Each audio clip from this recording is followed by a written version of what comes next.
이 신나는 기분을 제가 억누르지 못하고 밖으로 나왔습니다. 망원동에 떠오르고 있는 책방을 찾았어요. 제가 어디냐 하면 여긴데요.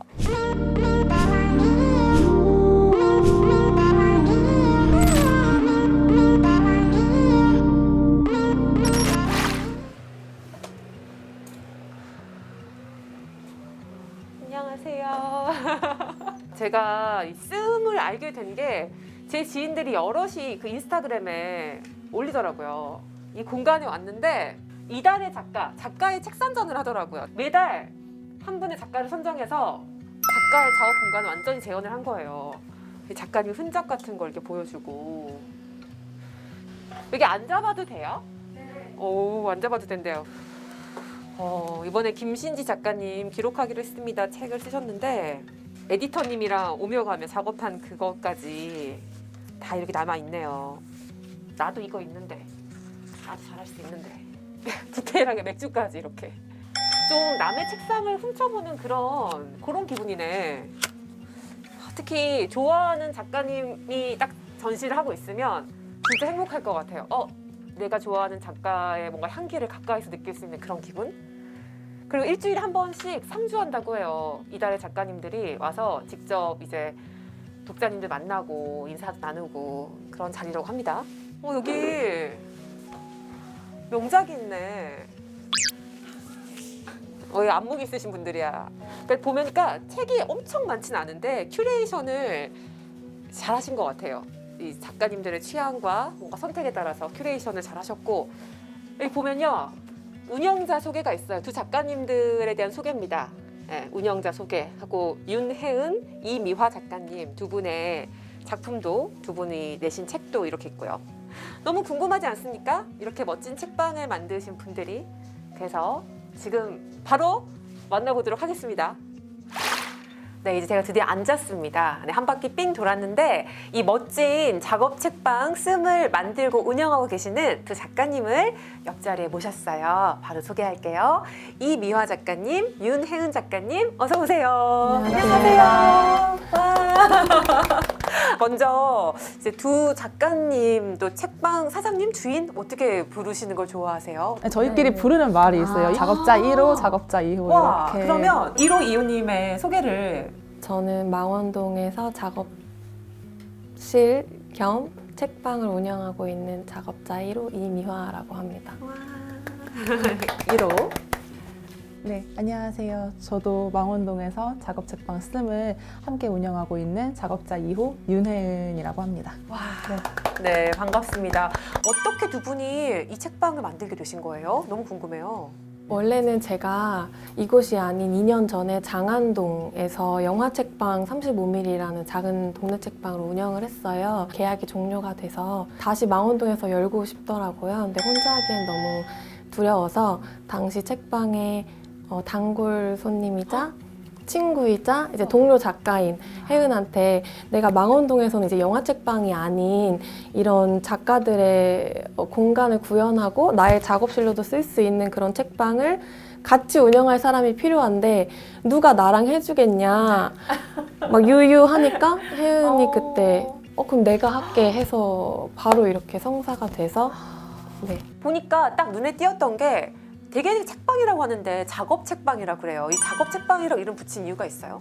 어쨌든 저희 둘이 하는 책방의 정체성이 좀 필요할 것 같다는 생각을 했어요. 망원동에서 책방을 할 때는. 근데 저희 둘의 이제 대표적인 어떤 이미지가 작가의 정체성이 있으니까 책만 팔지 말고 저희의 작업실도 함께 구현할 수 있는 곳이면은 바깥에 이제 독자분들이 보시기에 더 흥미로울 수도 있고 실제 저희도 책방 운영할 때 어떤 동력이 되지 않을까 이런 생각을 하면서 좀 작업 책방이라는 이름을 만들게 된 것 같아요. 근데 제가 지금 잠깐 그 소개 타이밍을 놓쳤는데 두 분이 작업자라고 소개하셨지만 두 분이 작가시죠. 내가 책을 읽어봐야 두 분이 어떤 분인지 알겠다 싶어가지고 제 마음에 와닿는 제목을 랜덤으로 골랐어요. 그랬더니 이제 우리 이미화 작가님은 삶의 어느 순간은 영화 같아서 이 책을 세 번째 책, 작년에 내신 책 그리고 또 우리 윤희연 작가님은 일기 쓰고 앉아있는 혜은, 약간 독특하죠 제목이. 이 책을 또 이렇게 내신 작가님이기도 합니다. 이 책방에 독특한 점 몇 개가 있는데 보면 이달의 작가라는 게 있더라고요. 좀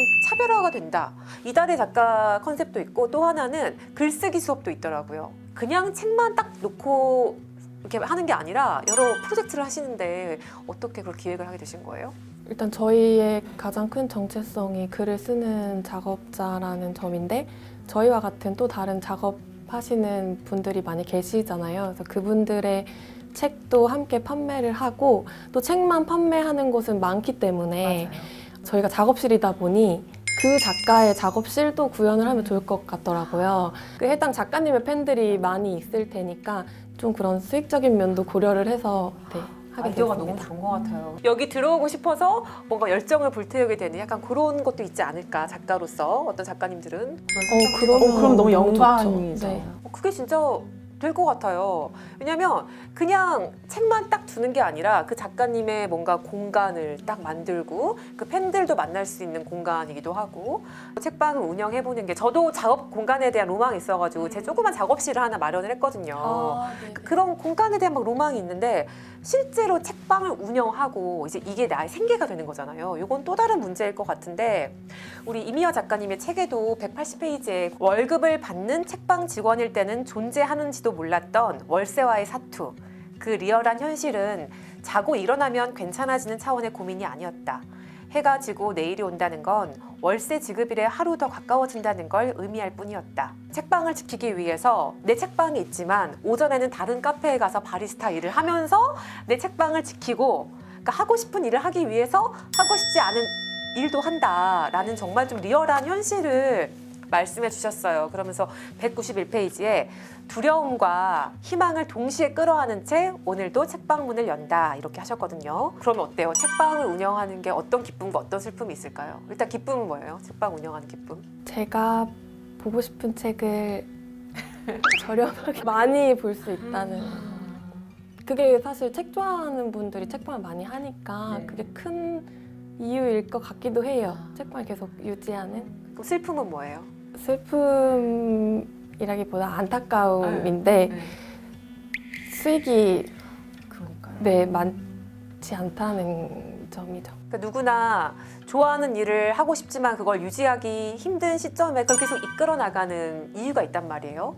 그런 것이 좀 궁금했어요. 언니는 경험이 있지만 저는 이제 겨우 몇 달 차 책방 주인으로 지내면서 이렇게 굴러가는구나라고 느껴요. 그래서 굉장히 이제 고된 부분도 있는데 그럼에도 불구하고 아침에 출근할 때 되게 속으로 행복하다라는 생각을 하는 제가 되게 신기하거든요. 근데 그게 진짜 좋아하는 마음이 있기 때문에 가능한 얘기인데, 좋다는 마음이 너무 커서 그 가끔 두려울 때가 있거든요. 그게 갑자기 이제 꺼져버리면 어떡하지라는. 그래서 이제 언니랑 여러 가지 얘기도 평소에 나누면서 이 좋아하는 마음을 적절히 현실과 조율하면서 유지할 수 있는 연습을 하는 게 좀 필요하지 않을까 싶어요. 두 분은 그런데 또 그 작가기도 하고, 작가라는 직업도 어떻게 보면 굉장히 많이 흔들릴 수 있는 직업인 거잖아요. 이미아 작가님이 또 책에 이런 글을 쓰셨더라고요. 11페이지에 어쩌면 글을 쓰는 일도 라디오 방송과 같을지도 모르겠다. 어디에 사는 누가 읽을지 전혀 알 수 없지만 그럼에도 내 이야기를 들어줄 누군가를 위해 아닌강 하고 소리를 내는 일 하면서, 또 저도 굉장히 또 공감했던 게 48페이지에 나는 글을 쓸수록 스스로가 특별한 사람처럼 느껴지기는커녕 내가 얼마나 보잘것없는 존재인지를 실감한다. 굳이 나까지 글을 써야 하는 이유를 끊임없이 묻는 작업이기 때문이다. 그러면서도 어제보다 더 나은 글을 쓰는 것에 대한 행복과 그것이 나의 목표이기도 하다. 라는 뭔가 그런 진심을 되게 들려주셨어요. 그러니까 그렇게 좋아하는 일을 하면서 또 중심을 지킬 수 있는 어떤 그런 생각은 뭘까요? 사실 흔들릴 때가 있다기보단 매일 흔들리는 가운데 작은 성취들이 꼭 필요한 것 같아요. 가진 재능이 작아서 흔들리고는 있지만 완전히 이렇게 넘어지지는 않는 게 그런 작은 성취들을 붙잡고 있기 때문이 아닐까 싶어요. 두 분의 또 보니까 특성이 있어요. 작가님으로서 이야기를 좀 들어보고 싶은데요. 먼저 이미아 작가님도 처음부터 뭐 글을 쓰거나 책방 주인이 된 게 아니라 본래 화학과로 입학을 했다가 중간에 전과를 내서 스토리텔링 학과로 졸업을 했고 그러다가 축제 기획사, 온라인 신문사, 마케팅 대행사를 거쳐 책방 주인이 됐다.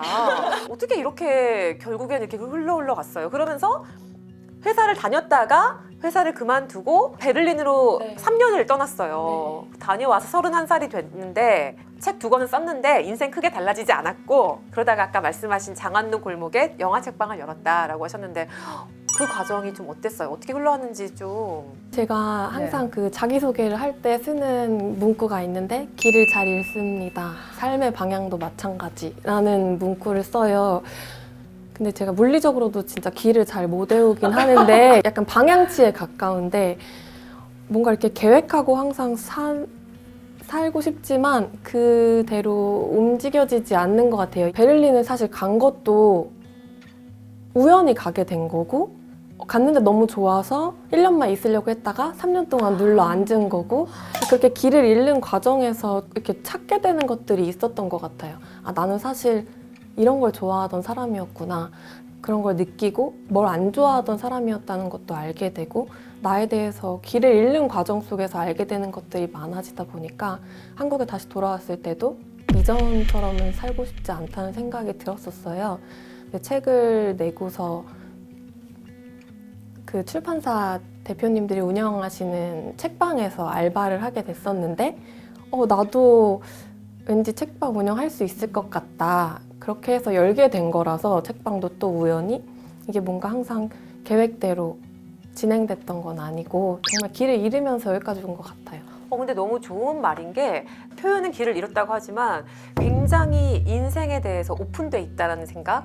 그래서 더 유연하게 내가 원하는 걸 따라갈 수 있는 사람이 아니었나라는 생각이 들어요. 또 하나 두 분의 차이점이 미화 작가님은 나는 매일 뭐 글을 쓰진 않는다. 그러면서 혜은은 진짜로 매일 쓰는 리얼 라이터다라고 하셨고 혜은이 자존감이 높은 이유는 그가 매일 쓰는 사람이기 때문이다라고 말씀하셨어요. 그러니까 높은 자존감과 정말 매일 쓰는 약간 라이터라고 소개하셨는데 첫 책 혜은 작가님의 일기 쓰고 앉아있는 혜은도 그러니까 일기를 14년간 매일 쓰셨다고요? 네, 그렇게 됐습니다. 아 진짜 그러면 어떻게 이렇게 일기 인간이 된 건지 좀 그 스토리 좀 궁금해요. 이제 고등학교 때 세뱃돈을 좀 많이 받은 해가 있었어요. 근데 그때 이제 플렉스하고 싶어서 교보문고 이제 하트렉스에 갔는데 그 하트렉스 매대에 이제 새해니까 일기장들이 쫙 이렇게 다양하게 있는데 그 중에 진짜 한 백과사전만한 일기장인 줄도 몰랐던 무언가가 있어서 이게 뭐지 하고 봤더니 신년일기장이라는 거죠. 그래서 신년치의 일기를 모아둘 수 있는 굉장히 거대한 판형의 아무튼 그런 존재가 있는 거예요.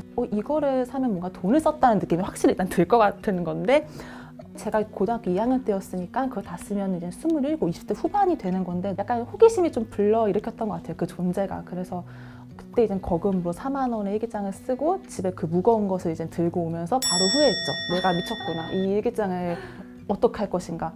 근데 이제 어쨌든 돈을 썼으니까 그것을 이제 뭐 뽕을 뽑아야겠다 이런 생각이 들어서 썼는데 제가 좀 이제 습관이 잘 길러지는 인간인지 그러고 나니까 27살이 돼 있었을 때 되게 좀 감회가 남다르기는 했죠. 그러면 일기를 쓰는 것의 장점이랄까요? 어떤 이유 때문에 일기를 매일 쓰세요? 일기 쓰기의 이제 장점이라고 말을 한다면은 살면서 이제 좋은 일도 있고 나쁜 일도 있는데 그 모든 상황에서 내가 온전히 이해받지 않은 순간들이 있잖아요. 그러니까 오해받는 일도 있고 억울한 일도 있고 뭐 너무 좋은데 그걸 나눌 사람이 없는 시기도 있을 수 있고 근데 일기를 쓰면은 그 모든 것을 나는 적어도 나는 나를 알아봐준다라는 그런 감각이 있어서 되게 위로받는 느낌으로 쓰기는 했어요. 아무도 나를 이해해주지 못한다고 할 때 적어도 나는 나한테 무심해지지 않는 그 사람이 세상에 하나쯤은 있구나. 근데 그게 나 자신일 때 드는 그런 든든함이나 안정감이 있거든요. 근데 저는 일기가 그런 존재였던 것 같아요. 그러면서 이런 말 쓰셨더라고요. 모든 일기는 영화의 감독판 버전이나 다름없다라고 했는데 그럼 나도 이제 일기를 좀 써보고는 싶은데 어떻게 이거 습관을 들여야 되고 뭘 써야 될지 모르겠어 하는 분들이 있으실 텐데 어떻게 좀 팁이랄지 조언이랄지 좀 주세요. 그러니까 저는 일기장 펼쳤을 때 쓸 게 없는 데도 분명히 있거든요. 그럴 때는 그냥 그 순간 가장 먼저 떠오르는 걸 그냥 써요. 예를 들면